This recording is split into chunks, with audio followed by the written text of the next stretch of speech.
There's an underground PR firm that helps celebrities to fake their own death. Which conspiracy theory is so believable that it might be true?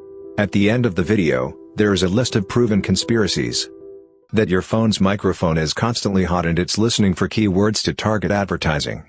Most glaring instance where this happened to me was when I walked into a colleague's office. He had just gotten a standing desk, but one that goes on top of his existing desk rather than a standalone, model. That's important to note. I said, "Nice standing desk, when did you get that?" "Thanks, just today," he replied. That was literally all that was said about the desk. We talked about work-related stuff, and as I walked out and checked my phone, there was an ad on Facebook for that exact model of standing desk. I have never owned one, wanted one, or Googled one before. Yet there it was on my feed. Tinfoil hat be damned, they listen in. Facebook purposely attempts to ruin people's relationships because the drama gets more views and more views sell more ads. Several years ago they introduced a feature so that your comments on other pages would show up in your friends' feeds. So if you're secretly an atheist and you comment on some atheist page, it shows up in your devout Southern Baptist Grandma Muriel's timeline, even though it's a conversation that has nothing to do with her and there's no reason for it to be. As a result, Facebook outs you to your family, and Grandma is typing away at all the evil Satanists trying to corrupt her grandson.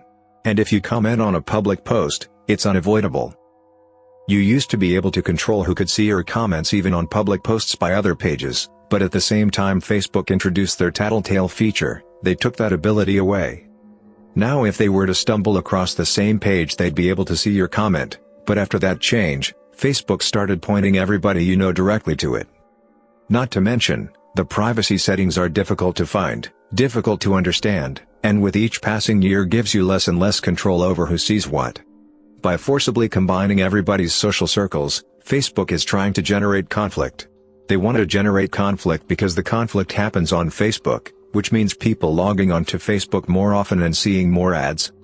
They're essentially an internet tabloid, except instead of showcasing the personal drama of celebrities for clicks and sales, they're doing it to you instead. Ever notice how the vast majority of family drama, relationship fights, etc. these days happens on Facebook? That's by design.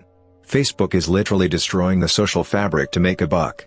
Consuming relationship stability like it's an oil refinery consuming crude. That Natasha Jayat was murdered by the Catholic Church for exposing a pedophile ring.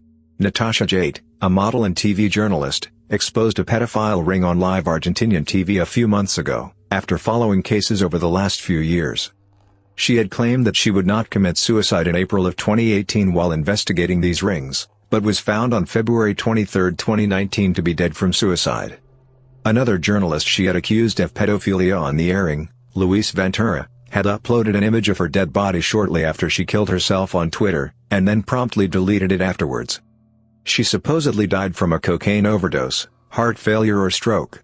She had said that if she wound up dead, the people she had accused of rape, she was on trial, and it was powerful people, would be guilty. "I won't kill myself, I won't overdose and drown in a bathtub, I won't shoot myself."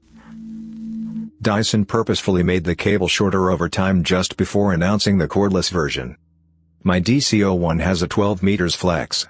My DC14 has a 6.5 meters flex. They purposefully made the flex shorter to be an inconvenience and make people want the cordless version. Memes about the NSA and other spy programs are encouraged by the very agencies spying on us, to twist the idea into the absurd and to humanize their agents. Many people say it right now. You're not an important person, nobody cares what you're doing.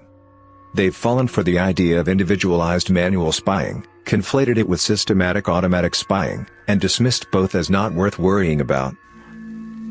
Miley Cyrus's crazy streak was all a carefully planned marketing scheme to get her solidified as an A-list celebrity.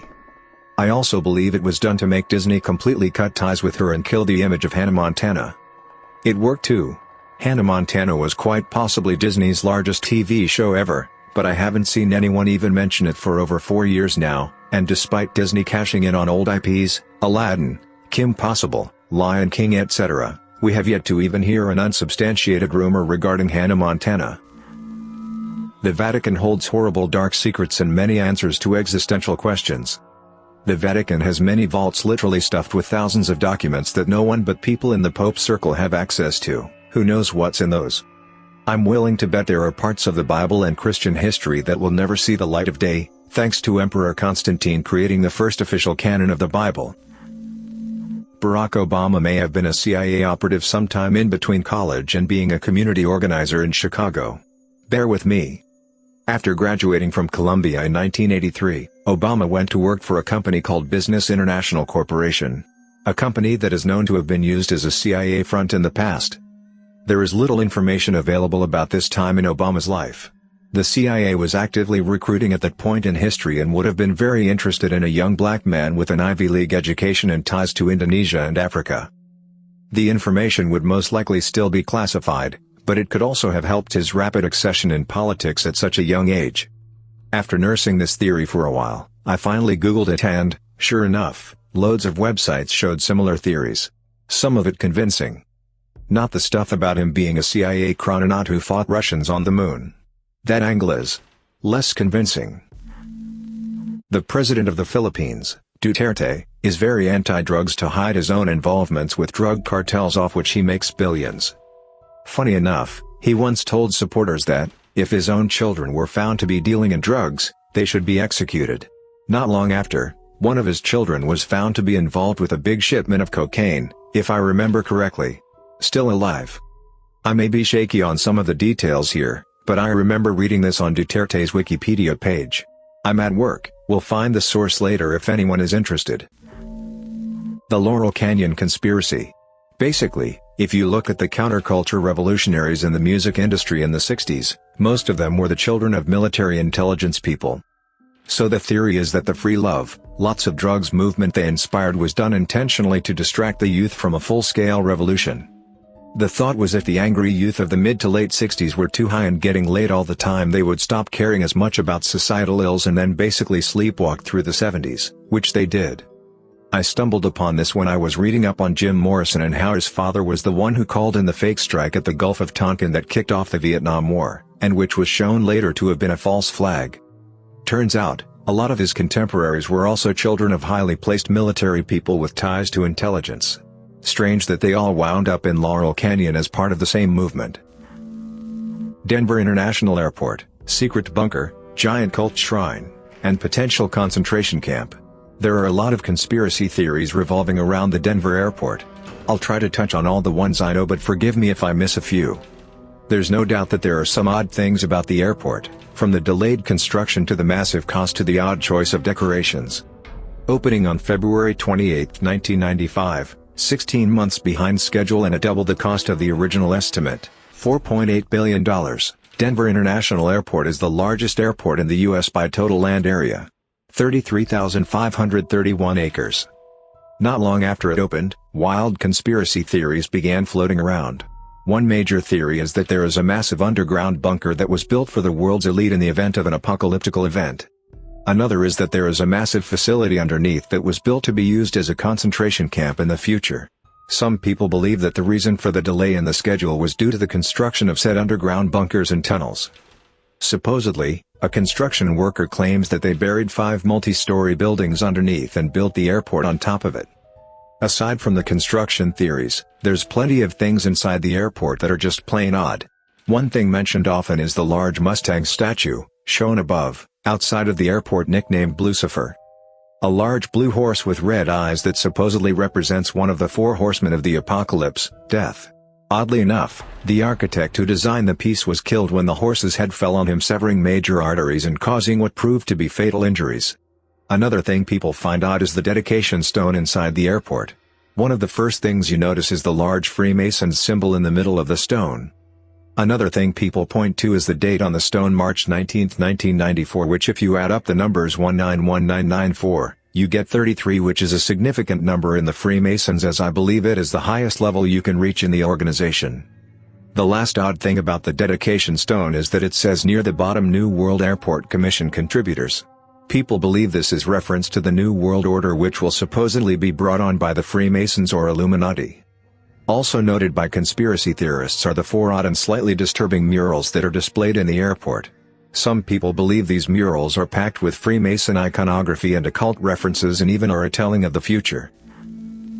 The recommended food pyramid is created by the FDA, But the FDA is funded by a lot of certain food industries, poultry, dairy, etc.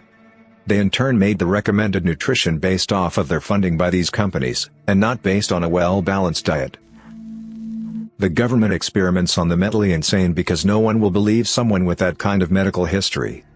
I feel like people overlook the fact that the government actually did experiments on Americans and messed at least one of them up so bad that he moved to the middle of the woods and started mailing bombs to people. The oil and coal industries invested heavily in killing off nuclear power as an attractive alternative.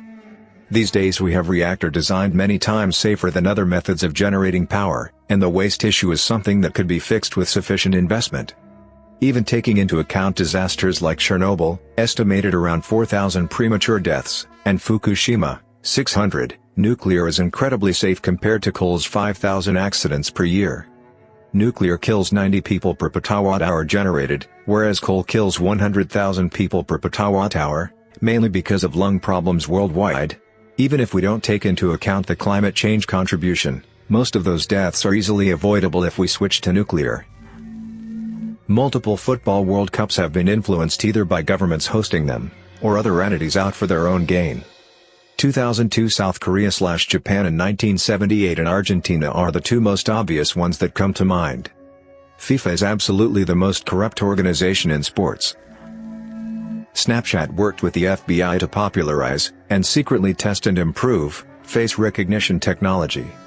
We went from "wow, this is like magic" to "this is totally normal" in a few years, and there's no way that the technology isn't being used by law enforcement.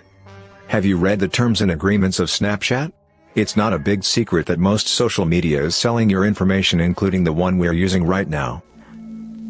I don't know if it's a conspiracy theory at this point, but a lot of people still don't acknowledge that your internet searches and social media profiles are absolutely being used as training models by major IT companies.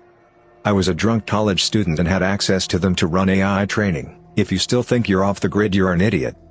Being frank, it's not a big deal if you don't have dark things to hide. Those people are too busy building the new technological world to care that you look at midget porn.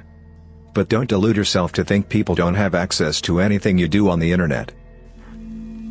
The idea that genetic services like 23andMe may be selling records to the government and insurance companies. The most notable case is the Golden State Killer, where they entered DNA recovered from the scenes and searched it for relatives.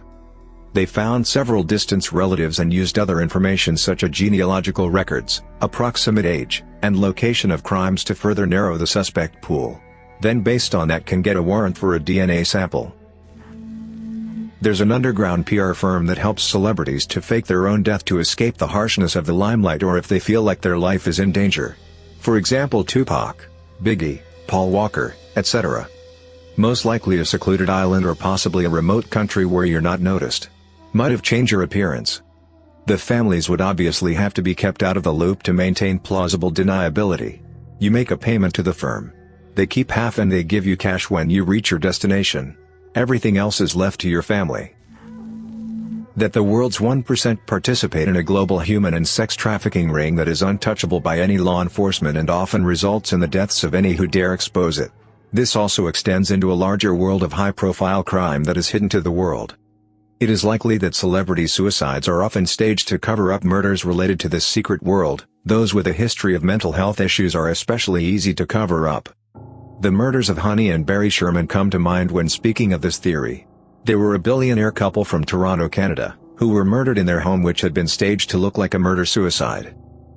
The police initially corroborated the story of a murder-suicide until after the children of the victims gave a public statement saying the police were wrong, stating it was instead a double homicide.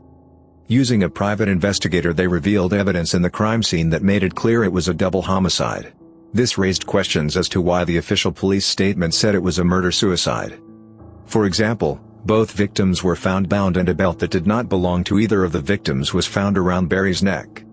Their murder happened in December 2017, and there has been very little information released about this case since. List of proven conspiracies. 3 members of Congress are demanding answers after a St. Louis scholar's new book revealed details of secret Cold War-era U.S. government testing in which countless unsuspecting people, including many children, pregnant women and minorities, were fed, sprayed or injected with radiation and other dangerous materials. St. Louis leaders were told at the time that the government was testing a smokescreen that could shield the city from aerial observation in case of Soviet attack. Evidence now shows radioactive material, not just zinc cadmium sulfide, was part of that spraying, Martino Taylor said. Government tested AIDS drugs on foster kids. Children not provided with basic legal protection, review finds. Government-funded researchers tested AIDS drugs on hundreds of foster children over the past 2 decades. Often without providing them a basic protection afforded in federal law and required by some states, an Associated Press review has found. The research funded by the National Institutes of Health spanned the country. It was most widespread in the 1990s as foster care agencies sought treatments for their HIV-infected children that weren't yet available in the marketplace. The research was conducted in at least 7 states, Illinois, Louisiana, Maryland, New York, North Carolina, Colorado and Texas, and involved more than 4 dozen different studies. The foster children ranged from infants to late teens, according to interviews and government records. The U.S. Army recently released logs of thousands of experiments conducted at Dugway Proving Ground dating back to the Cold War, providing a glimpse at what the highly secure testing facility has been up to. Some military tests involved human exposure to biological and chemical agents. They loaded up mosquitoes with what they said was an inert disease, an inert bacteria, an inert virus and actually released that on civilian populations in the United States, he said. Immediately after World War II, researchers at Vanderbilt University gave 829 pregnant mothers in Tennessee what they were told were vitamin drinks that would improve the health of their babies. The mixtures contained radioactive iron and the researchers were determining how fast the radioisotope crossed into the placenta. At least 3 children are known to have died from the experiments, from cancers and leukemia. The Imperial Japanese Army's notorious medical research team carried out secret human experiments regarded as some of the worst war crimes in history. Its scientists subjected more than 10,000 people per year to grotesque Joseph Mengele-style torture in the name of science, including captured Russian soldiers and downed American aircrews. The experiments included hanging people upside down until they choked, burying them alive, injecting air into their veins and placing them in high-pressure chambers. The Great Purge, also known as the Great Terror, was a brutal political campaign led by Soviet dictator Joseph Stalin to eliminate dissenting members of the Communist Party and anyone else he considered a threat. Although estimates vary, most experts believe at least 750,000 people were executed during the Great Purge, which took place between about 1936 and 1938. More than 1 million other people were sent to forced labor camps, known as gulags. This ruthless and bloody operation caused rampant terror throughout the USSR and impacted the country for many years. The deliberate starvation of millions in Ukraine in the spring of 1933, the Soviet Union was in the depths of a class war. Soviet leader Joseph Stalin had sent workers and communists from the cities to extract grain from the countryside. We realized, as one of them put it, that it was impossible for us to live on the same earth as these bloodsuckers. The suppression of private agriculture, combined with unreasonable requisitions, caused millions to die that year in the Soviet Union. As the Post-San Applebaum reveals in Red Famine, Stalin and the Soviet leadership enforced policies that ensured that the disaster was worst in Ukraine. According to the latest work of demographers, some 3.9 million people died by starvation in that Soviet republic. Until the Holocaust, the Great Famine in Soviet Ukraine was the largest policy of mass killing in Europe in the 20th century. Over the decades, the relationship between Hollywood and the military has served the needs of both sides. Filmmakers gain access to equipment, locations, personnel and information that lend their productions authenticity, while the armed forces get some measure of control over how they're depicted. That's important not just for recruiting but also for guiding the behavior of current troops and appealing to the U.S. taxpayers who foot the bills. National Cine Media, which sells ads in movie theaters, paired the Army and 20th Century Fox for a marketing campaign designed to reach potential recruits. The campaign intercut footage from the Fox superhero movie X-Men: First Class with images of real soldiers as a voice-over intoned, heroes, ordinary people who discover they can do extraordinary things. The spots played in cinemas, and exit polls of 17 to 24-year-olds leaving the movie theater found that those who saw the ad were 25% more likely to say they would consider joining the Army. Volkswagen systematically cheated on U.S. air pollution tests as part of their clean diesel scheme by dynamically modifying car performance with software that turns on full pollution controls only during official testing, a scheme that is set to cost them $18 billion.